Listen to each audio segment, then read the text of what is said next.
Hey guys, first regardsman here, and I'll be talking about the most powerful power sword build for the Bulwark class in patch 11.2 of Space Marine 2. Now, the power sword may have been power crept a little bit by the power axe in patch 11.0 just because of how much damage this thing does and the damage scaling it has, the shield bash and stuff like that, but the power sword is still very powerful, and the block variant is the one we've chosen today because the block version of the power sword is still the best power sword in the game currently, at least in my opinion. Now, for the perk tree here, I do start off with armor strength first. If you have armor remaining, melee damage increases by 10%, moving here into the perk Master of Offense. After you switch sword combat style, you will deal 20% more melee damage for 5 seconds. The cooldown is 10 seconds. Now, the neat thing about this perk is that you can switch your sword combat style immediately into a lunging attack, so usually you can get a lunging attack off and immediately go into a power rake after that, power rake being your heavy attack charge attack, basically, the one you do after like a light into a held charge attack. That is your power rake, and that is the most damaging attack on your weapon here anyways, so a really good synergy there. The next perk here is Perpetual Strength, moving here into the perk Perpetual Strength once again for a 10% melee damage increase. And then I pick up the perk here, Tranquility. While in power roll stance, you won't lose control from heavy hits, and you can't be knocked back. This perk is not that bad on its own. It only kind of sucks on Bulwark because Bulwark has two sources of no knockback independent of this, with Merciless Resolve and the perk here, Armored Advance. These two kind of make it completely redundant, so not that good, but like not horrific, because like sometimes it will trigger. Next perk here is Melee Onslaught for a 10% melee damage bonus, moving here into the perk Hard Target. While performing a light combo, you will take 15% less range damage.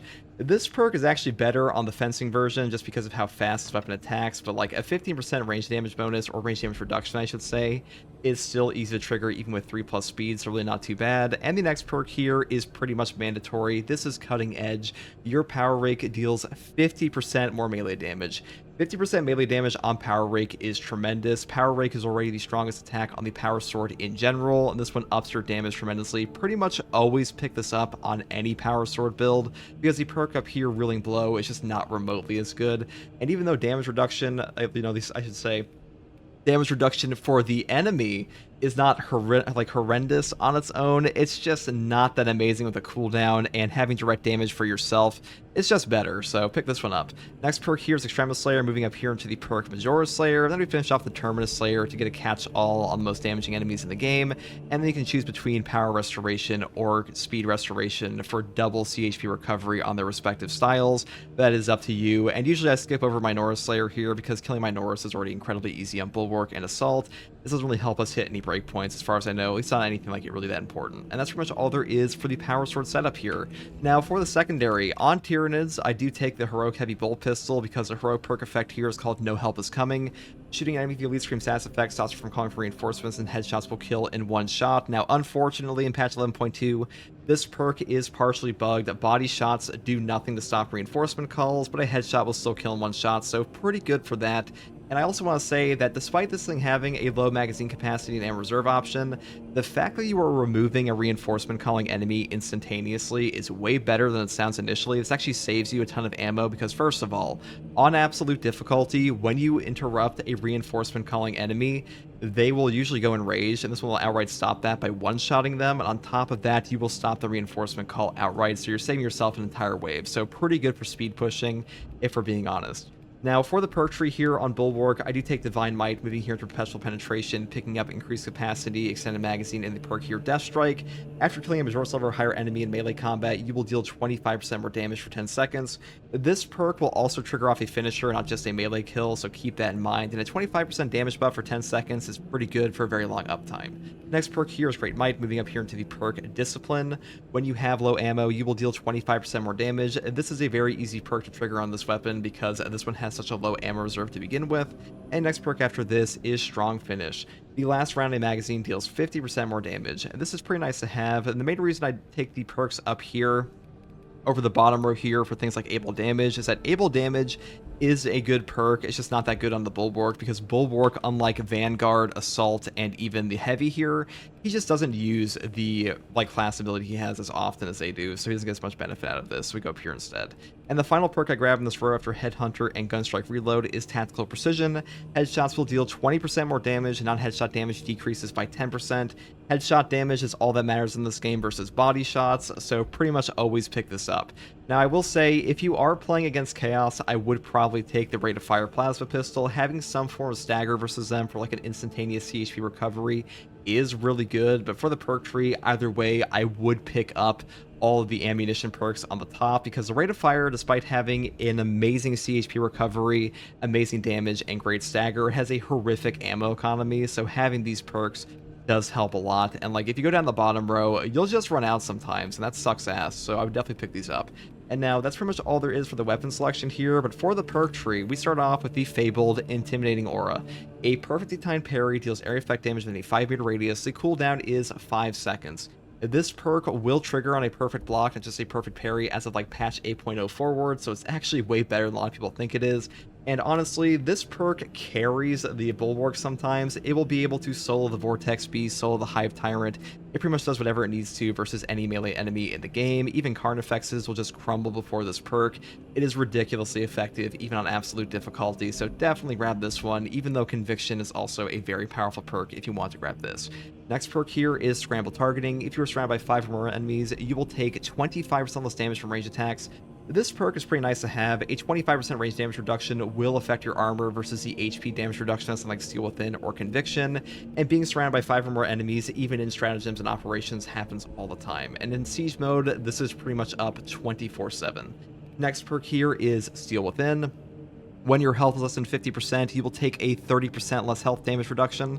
This is an incredible perk. Picking up at least this perk or Conviction makes the Bulwark substantially more tanky, because without these two perks, you are pretty squishy comparatively on the Bulwark. Like, you do have a starting HP increase of 30%, but HP increases in this game really benefit from flat damage reductions to their HP, which is pretty powerful, so definitely pick at least one of these. Next perk here is Focus Restoration. Every 30 seconds, all of your team members automatically restore 1 armor segment. This perk provides so much free damage reduction for your entire team. Any amount of armor remaining in Space Marine 2 will reduce the next incoming melee hit to 0 damage no matter what, even from bosses, so really good for Hellbrutes, Carnifexes, Lictors, and stuff like that. Now, I will say, the perk down here, Advanced Conditioning, that makes your CHP fade 50% more slowly, this is easier to play with for newer players because a lot of players don't understand like how the CHP system works, so giving them more leeway will help them out. Both of them are pretty damn powerful. Next perk here is Purity of Purpose. The banner deals damage over time to enemies within its area of effect. This perk is incredible. It comes out to like 300 damage on like your banner, especially with Glory Shield and stuff like that, which is incredible in Space Marine 2 because that is almost the HP of a Sword Warrior, and this one basically turns your banner into a value machine on top of Invigorating Icon even, and overall, this is far better than like Rapid Regeneration and the perk down here, Focus Strength, so definitely grab this one. Now, the next perk here is Invigorating Icon. When the banner is activated, all of your team members regain maximum contested health, or recharges 50% slower. Now, personally, I don't like this perk as much as Glory Shield because Glory Shield is just more fun to play with because more banners means more fun to me, and a longer lasting banner is just more entertaining to play around with in my opinion. But Invigorating Icon, this perk is just better. Having more HP for your entire team is godly, and printing HP in Space Marine 2 is like a pretty damn busted effect, and is really hard to match this with any perk in the entire game in pure value generation, and the only perks that even come close are things like Unmasked Zeal or like Secure Stockpile and Tactical, so definitely grab this one for like a quote-unquote meta build. Next perk here is Merciless Resolve. After a Shield Bash, Shield Rush, or Thunderhammer Pummel Smash, melee damage increases by 15%, and you won't lose control of heavy hits, and you can't be knocked back for 10 seconds. This perk just gives you no knockback. All you have to do to trigger this is just Shield Bash the air. You don't actually have to hit anything, so keep that in mind, and no knockback in Space Marine 2 will also save your life from stun locks. Final perk here is Defensive Mastery. After a perfectly timed parry, or block, instantaneously incapacitate a Majoris or Extremis level enemy. The cooldown is 90 seconds. Now, instantaneously removing a Majoris Extremis from the game is incredible, especially in a boss fight. Like, there are times where your Lictor will just jump you, and removing them from that boss fight immediately will just make the entire thing 10 times easier. And unfortunately, Emergency Countermeasure, even with the buff, is just not as good. And the perk down here, Armor Advance, is pretty strong for like no knockback redundancy, but I just prefer this one, so that's why I picked it up today. Now, for the prestige perks here, I just take Resilience first. Medicate Stims restore 40% more HP. This just helps out the pickup economy of the game because all the stims you pick up in the game will be worth more. And the next perk after this is Overcharge. Held and charge attack damage increases by 20%. This will affect the power rate damage you do on your power sword, so really good for this build, and to be honest, pretty good for any build. And the final perks I grab are Powerful Shot for a range damage increase of 20%, and Masterful Defense for ability charge being restored by 1% for every blocked range attack, because this perk simply enables your banner to like come back almost entirely off of like one run Soul Cannon Terminator or get a ton of free CDR off of things like Devourers and stuff like that. And that's pretty much all there is for this build, guys. The Power Sword is pretty damn powerful in this game. Not as strong as the Power Axe currently, but still pretty damn fun. And Power Rake is as strong as ever. So hopefully this build guide helped you. If you like content like this, subscribe for more. And as always, thank you for watching. Take it easy. Bye. I usually prefer Glory Shield just because it's more fun to use, but Icon's definitely better.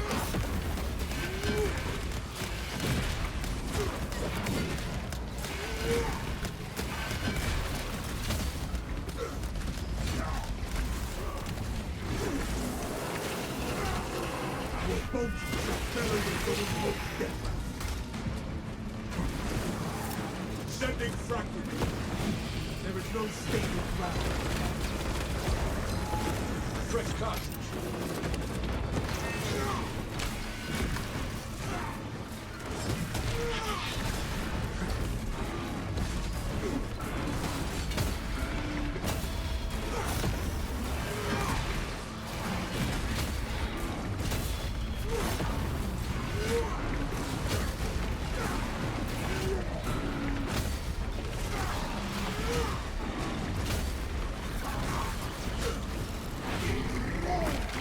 Intimidating Aura is fair. It's a fair perk.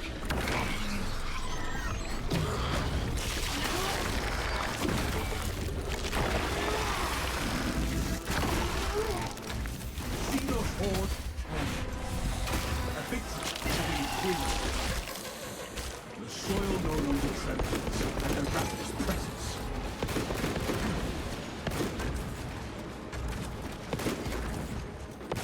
Fresh magazine.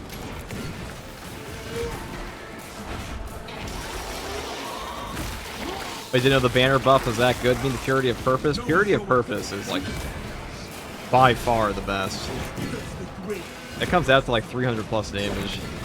It's like almost 100 to zeroing a Sword Warrior, which is pretty good. Inserting rounds. Assault is one that cuts parry window in half. Doesn't that turn balance into fencing? No, it does not. Because the thing that makes balance shitty is the startup window. As a negative startup, you cannot perfect parry in that window. What you would need is a perk that makes it a 0-frame startup. Doesn't exist in the game, so balance will just permanently suck as the worst. It's not even like a question if it's the worst, it's mathematically the worst.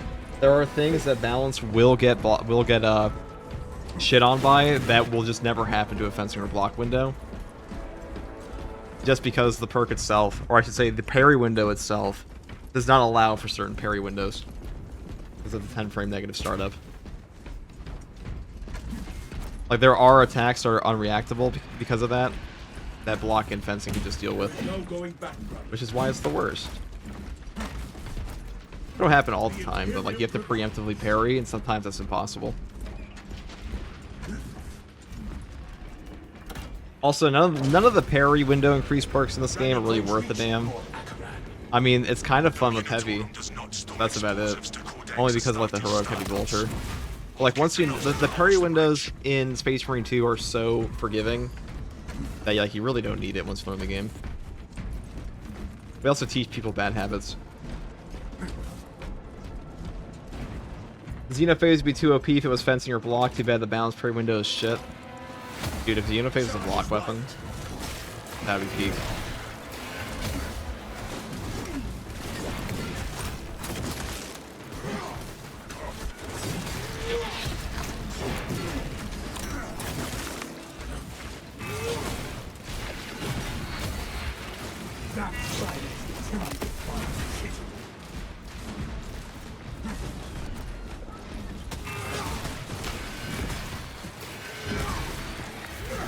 It tells you my weapons are max level, they don't have all the perks. Did you max the XP on, like, not just your weapons, you have to max the total XP bar, and then you get the final perk point.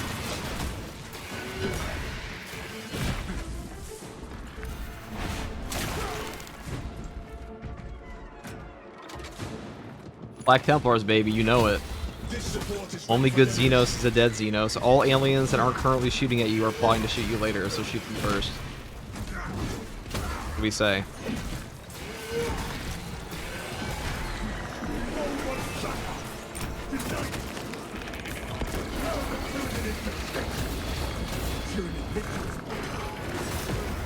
Oh, I kind of got him.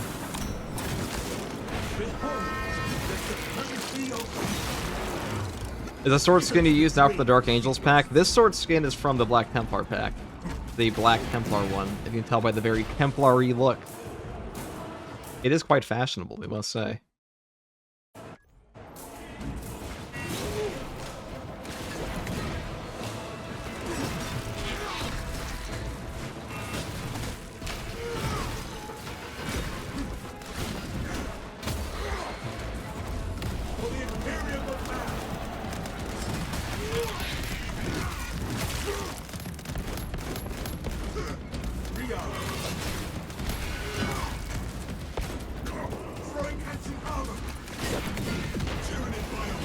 I probably had a frag. For some reason I thought I had a frag. Was the block sword better than the heroic? Yes. Not for everything. The place where Xenophase is really good is it has a better angle on the actual power rake, so it allows you to do things like chop a zoanthrope and a neurothrope out of the sky significantly more easily. Like on this one, you can use this attack here to hit a zoanthrope and a neurothrope. It's just super, it has to be very precise. The Xenophase doesn't have that issue.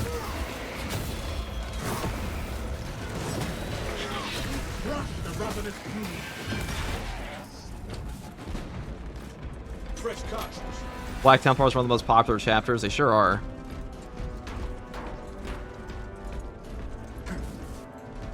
I mean, they're pretty easy to understand. Hate Xenos, hate Psychers, like Emperor. They love Emperor. God. Let me grab my glorious little ammo box down here.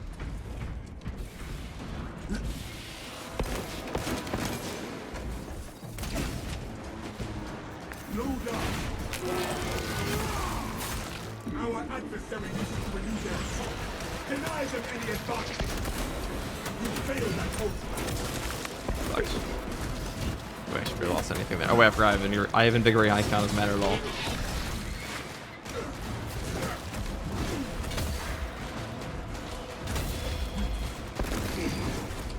We still have support squad. We need more bombs.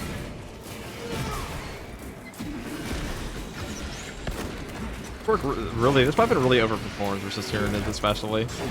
Like the amount of waves you just skip over and rage enemies with the heroic bolt pistol is pretty tremendous.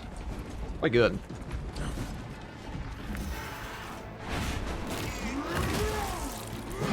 Execute that. Let's get some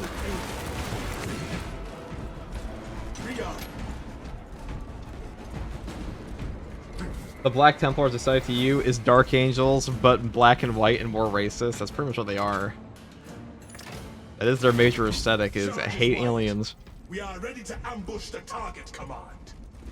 The Hive Titan will reach your position shortly. The triple Ravener. Yeah, I don't mind triple Ravener, except when they just start spitting their garbage on you. It's that little Alright.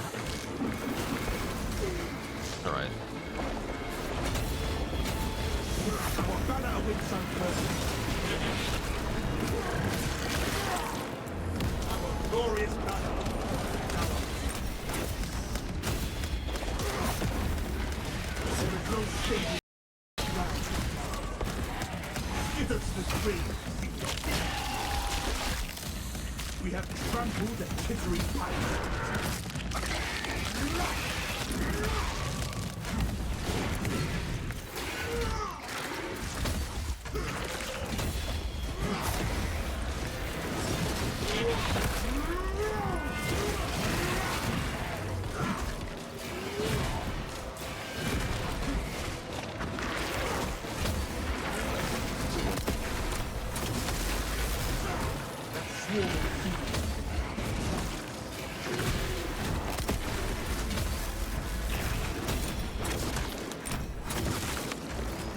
Oh, this works so good, so fun.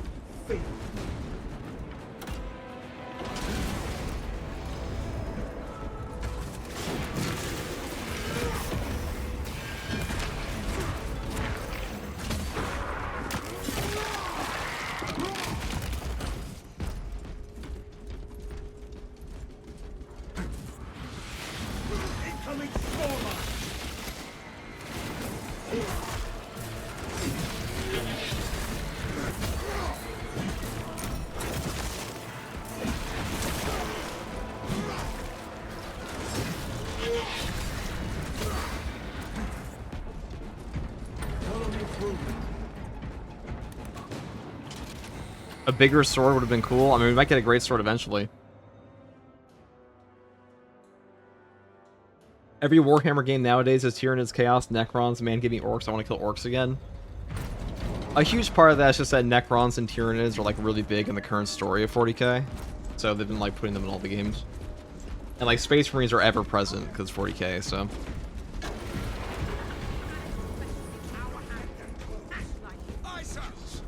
What is an Adrenaline Surge buff? So basically, on a block weapon, when you perfect block one time, you get a 30% damage boost that lasts for like 15 seconds on your next, like, until you do any type of melee swing.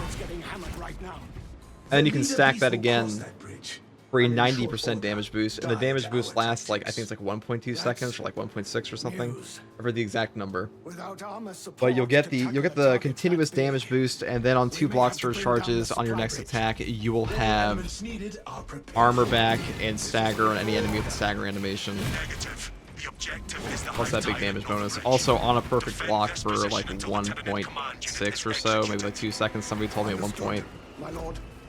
I think like the actual thing in the file said like it comes out to like around 2 seconds of a 60% range damage reduction when you perfect block. They're just the best weapon type at this point in the game.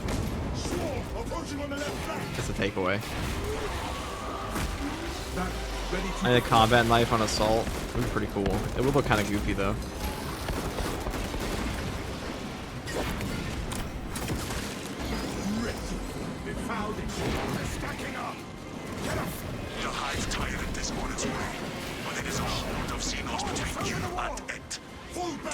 Full of War 40k will have as one of the 50 DLCs. Orcs, yeah. That's just how it goes. That's just the way the 40k cookie crumbles. Buy models for $80. Buy DLC for $8. Buy 10 DLCs for $80. Repeat. You have its attention. It is moving to intercept. Apply more pressure.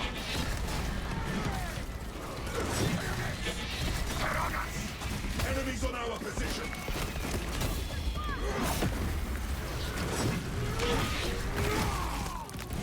Keep your eyes peeled. The Xenos leader beast will be in vision range shortly. Math is mathing. Can't do math. Do not be deterred by awesome size. How much max damage bonus can you get on the heroic knife with the sniper and the camo boost? A lot. The answer is a lot. Well over like 400%. I think it actually comes out to like 500% something. It's like 510 purely off the tactical ambush on like an agile strike, but I'm pretty sure the actual damage calculation comes out the higher. It can be like a 530% damage boost depending on how you have the melee mastery perk or not. Something like that. But like not all the melee perks in this game are made the same. Like some of them are additive, some of them are multiplicative. The sniper's is a multiplicative perk though on his melee buff, which is funny because sniper has more damage for melee attacks than the Vanguard does at this point. I wish more of Warhammer's little models were still sold IRL. Like, it's great they've brought back the old world, but so many minis are missing that are so cool looking in Total War. Yeah, Total War Warhammer Fantasy pretty much brought back 40k Fantasy. Not even 40k Fantasy. It brought back Fantasy, or at least the old world portion. Like, for a while, they were really pushing Age of Sigmar. And Age of Sigmar is not, like, terrible by any means. It's just, you know, the whole End Times event, the way they actually got us into that. Pretty sus.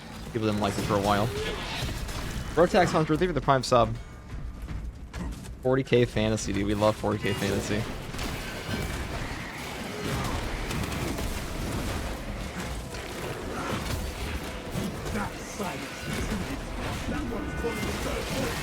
Okay.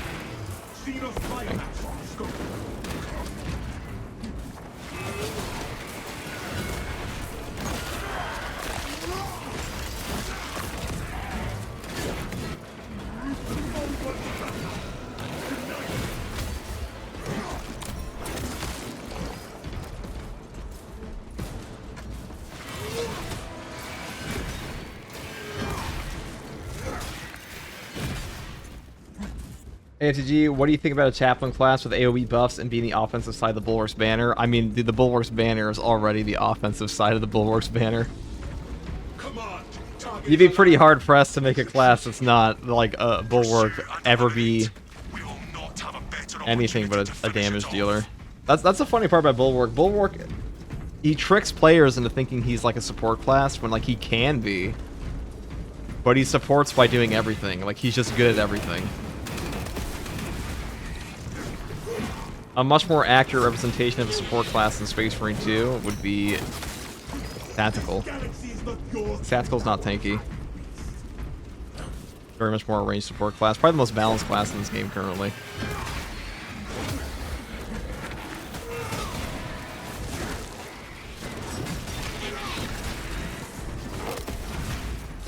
Yeah, it supports... The Bulwark supports your team by killing everything. At least in operations. There are definitely classes like where they're like the horde clear. Like the only thing the Bulwark's not amazing at is like AoE horde clear consistently. Like assault, heavy, and stuff like that are better for that. Even the tactical can be. But that doesn't really come into play in operations all that often because there are just not enough enemies. That's the best way to put it. Like in siege mode there are, but in operations there are not enough enemies for May still attempt to ambush us. Bulwark to care.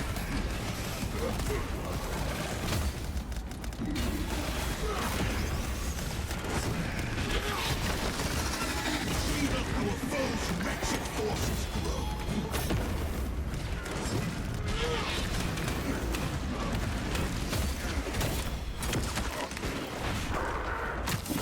Execute that one. Let them summon aid. Yeah, Bulwark supports the stream by carrying the hard strat solo. Pretty much.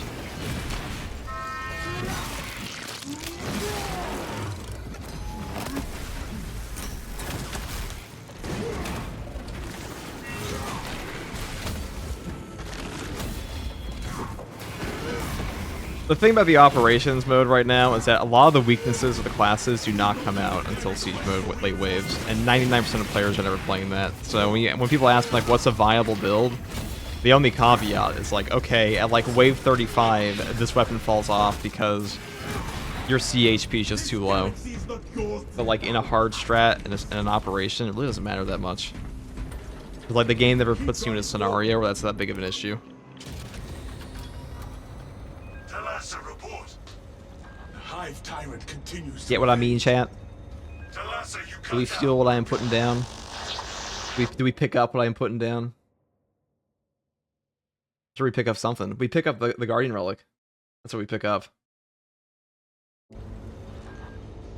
I've been grinding back siege mode to unlock the weapon colors to finalize my drip on my classes. Our fox link is out. I mean, siege mode is fun. It's just very buggy. Our Very duty buggy remains and unchanged. a fucking timer. One day they'll fix that. Though we pray.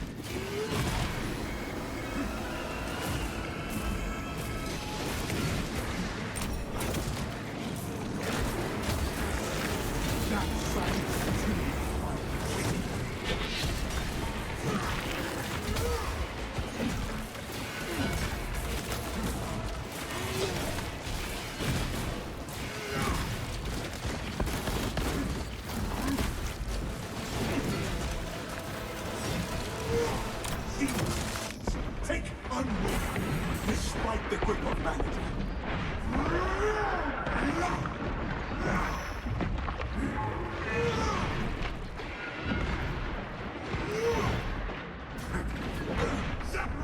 Bonk.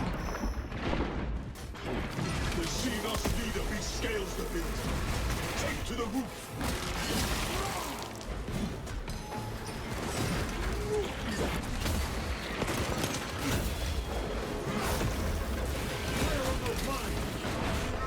That's ready to deploy. Rock the ravenous beam.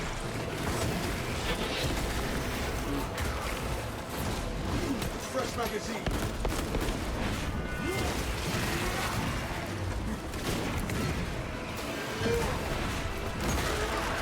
I'll take 4 lictors to the side of Ravener, won't we all? I mean, lictors are probably the most entertaining enemy in this game to fight.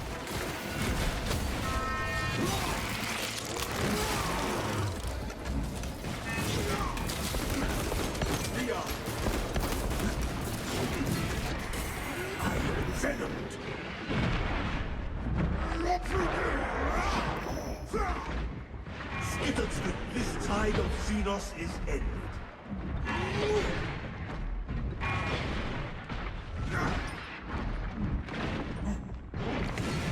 Poor little Termagant running away.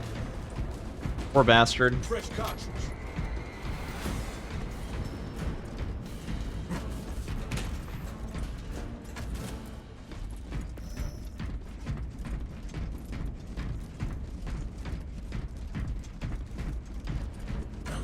Alright, let's go over here. I guess I'll grab the crack grenade. I mean, the only part of this boss fight's annoying is if you get, like, frame trapped by a sword warrior or something. That's it. Follow me through. That doesn't really happen on here. At least not very often.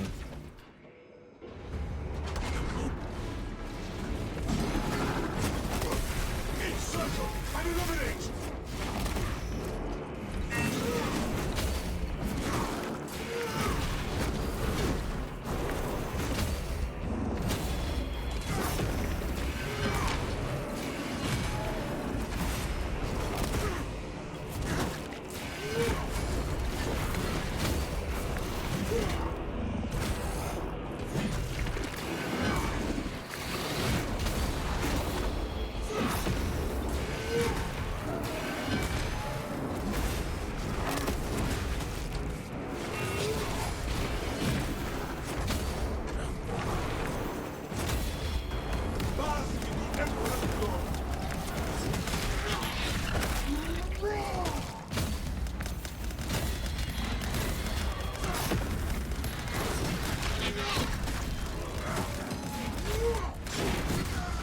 The multiple one. Creatures undergoing some kind of transformation.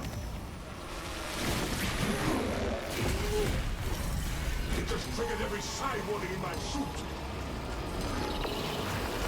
I'm surprised they haven't nerfed Intimidating Aura by now, but it is what it is.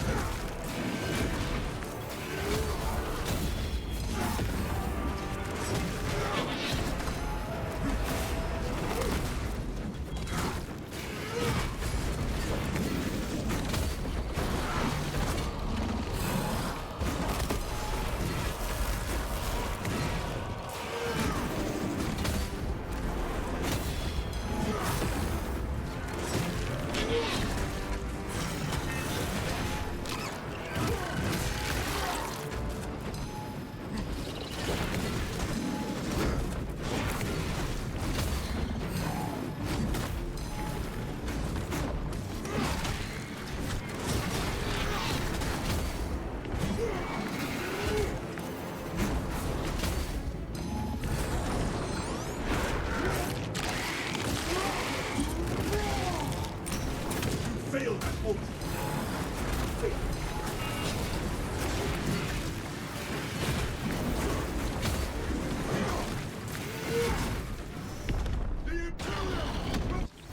Not this boss.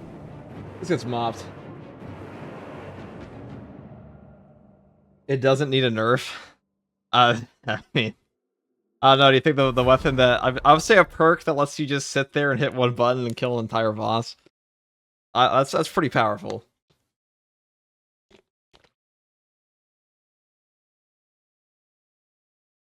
Pretty sure Intimidating Aura used to not have the 5-second cooldown. It didn't have a it had 0 cooldown, but it didn't scale with difficulty. Now it does. Been that way for a long time.